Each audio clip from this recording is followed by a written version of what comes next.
one of the things that we've never really talked about on this show, but I do think is significant and important, is what makes an ad that parents actually want to engage with.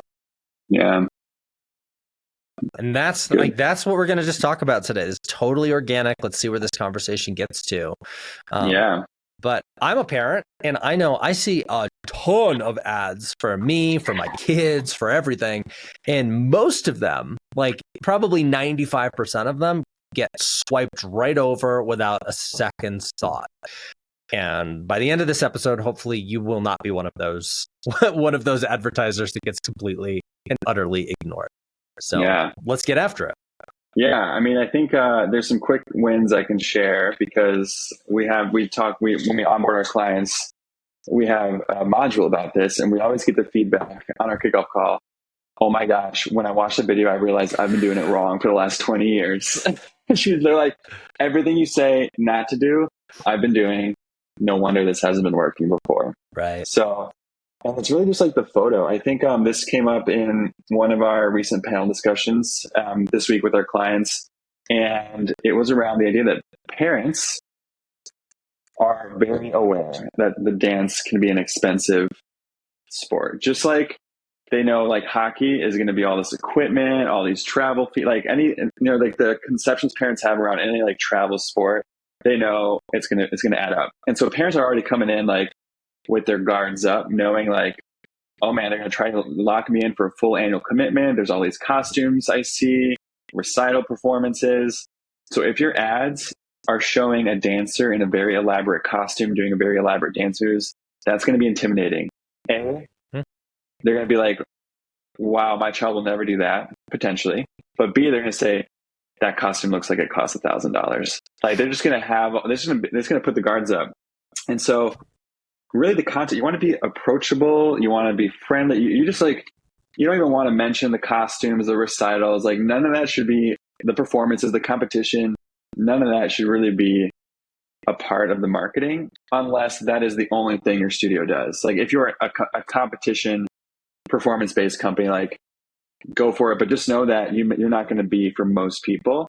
But for many studios who really want to build the base of their preschool programs, the 5 to 10s, like really the future of your business, you got to make it very friendly and approachable in the content itself. So huge. No costumes, no performances. Yeah, that one we get. Let's be real though. We get a tremendous amount of pushback on that when we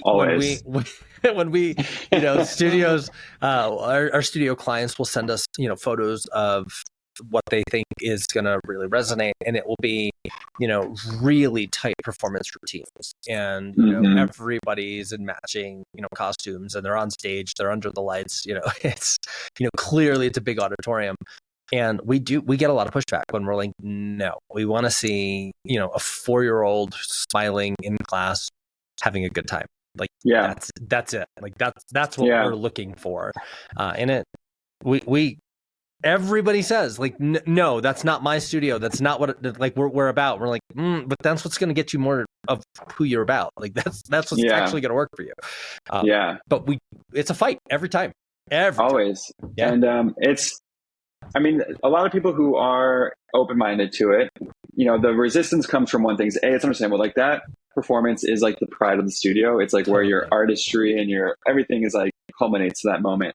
But you got to remember, your marketing is for parents. You got to meet parents where they're thinking.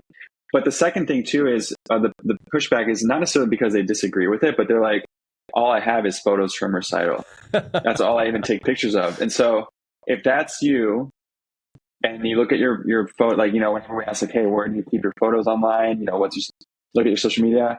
If all you have is photos of kids in costumes and performance, that's going to be your cue. Hire a photographer or get your teachers to take pictures, or even just ask in your mom community, hey, I'll trade you a month of classes. If any of you are amateur photographers, come take pictures of my littles. That's going to set you up like student-teacher interaction, friendship photos, kids having a good time in class. That's what you need more of in your photo arsenal kit for your social media and your advertising. Totally. Bottom line, smiles are going to sell. Exactly. You actually just brought up, and it was subtle, but you touched on it. And it just goes back to, in your advertising, remember who you're actually advertising two.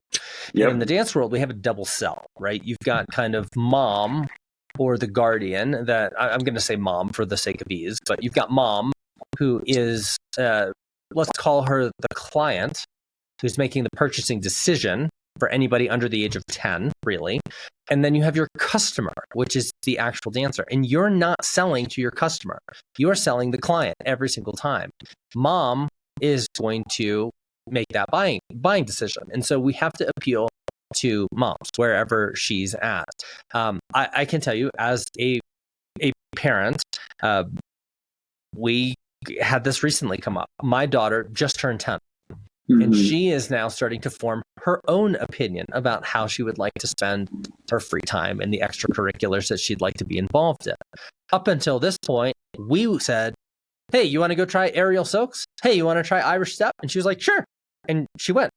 Now we're like, hey, you want to do this? She's like, no, I want to do horseback riding. We're like, oh, okay. And now we're in more of a reflective or responsive place of going and trying to help make that happen rather than driving that buying decision. And so understanding that you're really talking to moms with kids that are age 10 and under is going to do you quite well in terms of positioning your creative, picking the language, what are you focused on in your ad. That's going to be super important to get more people through the door of your dance studio.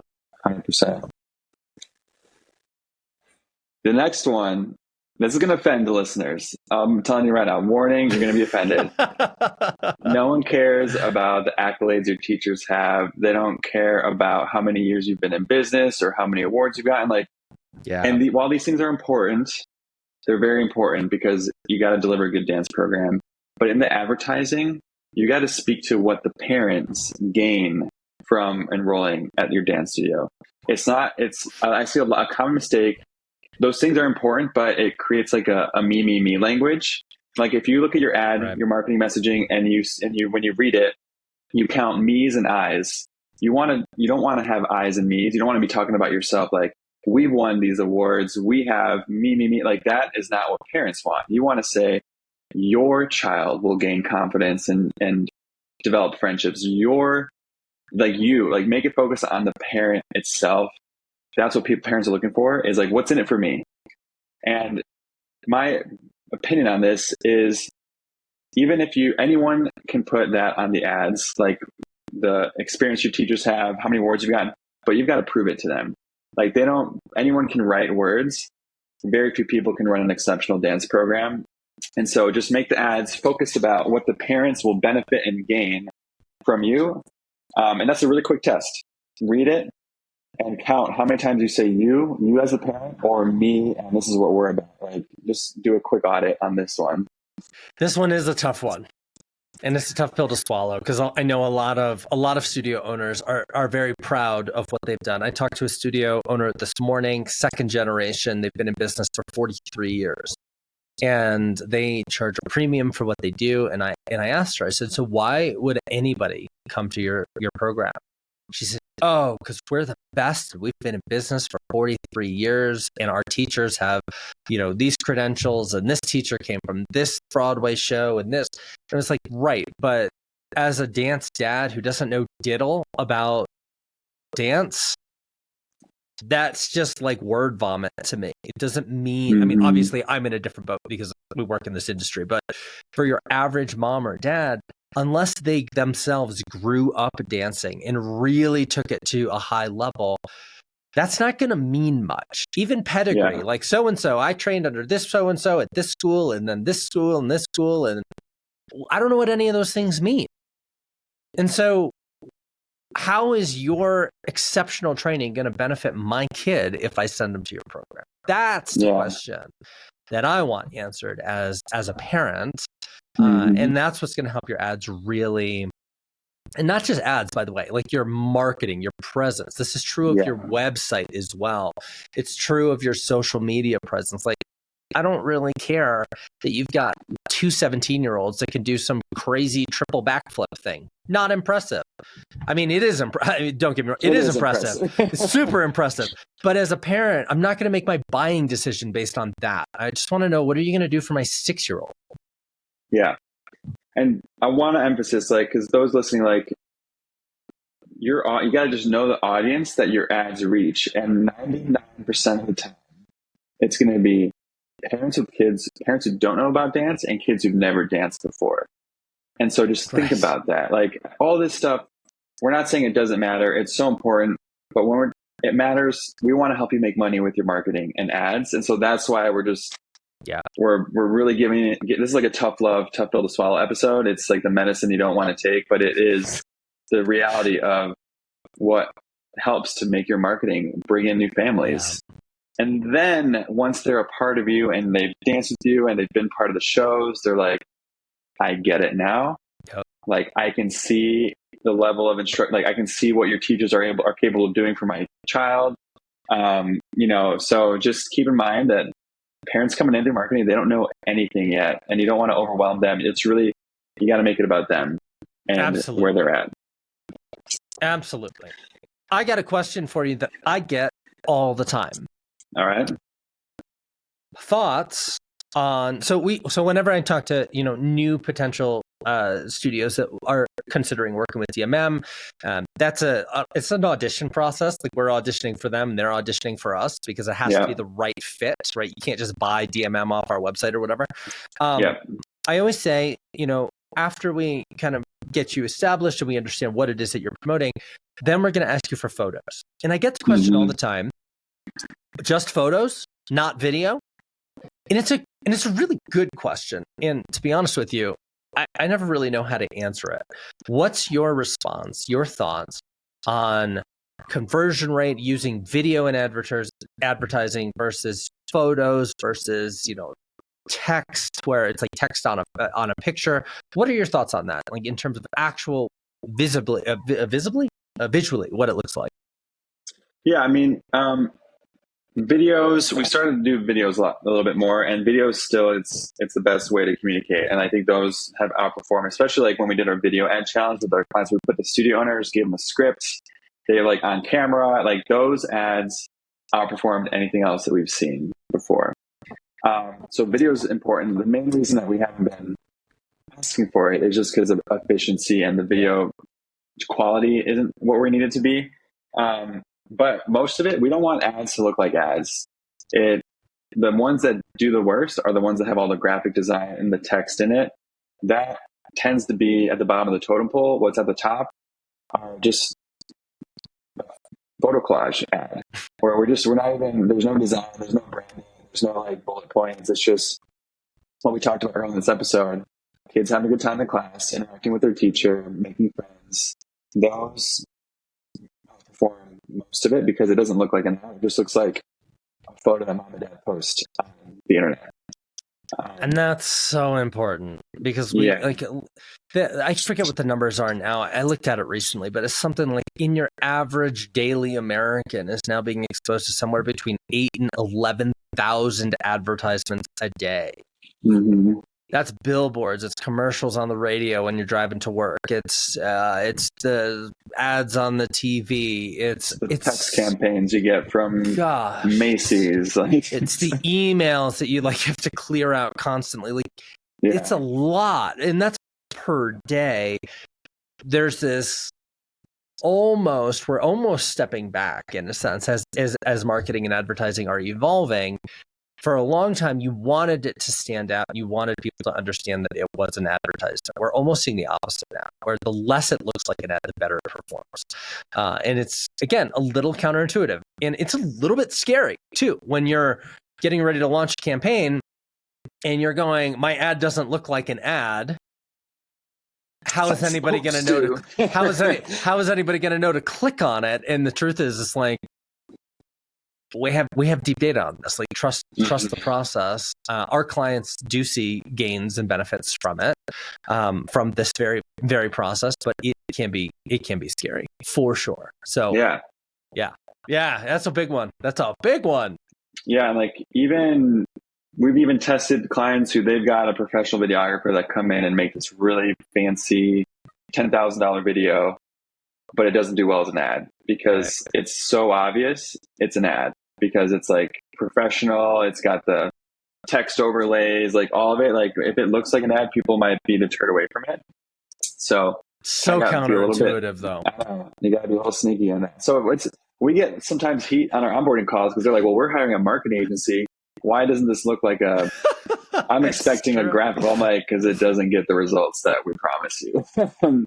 So, but it's true. I mean, especially with buyers and parents, that audience, you don't want it to look like you're trying to grab their money. So that brings up, it sort of dovetails into a point that we've made before on the podcast, but it's worth making again. It does come up often that studios are like, but this doesn't fully align with my brand, or I don't see my colors represented well in it, or it's not pretty enough. We've heard that one in the past. Mm-hmm. And it's just, I want to remind you that when it comes to building your advertising, try as best you can to take your ego out of it and focus on what really matters. And I'll tell you what it isn't. It's not it's not a beauty contest. The prettiest ad doesn't win. Actually, it's usually the opposite. It's usually the surprising ugly duckling where like, well, this looks like trash. Are we sure we want to put this out? And then we put it out, and those are the campaigns that absolutely kill it. And I mean, kill it. It's like you got 15 high quality leads in 5 days. Like that's what I mean by kill it. And so take your ego out of it. We're not and the killer too.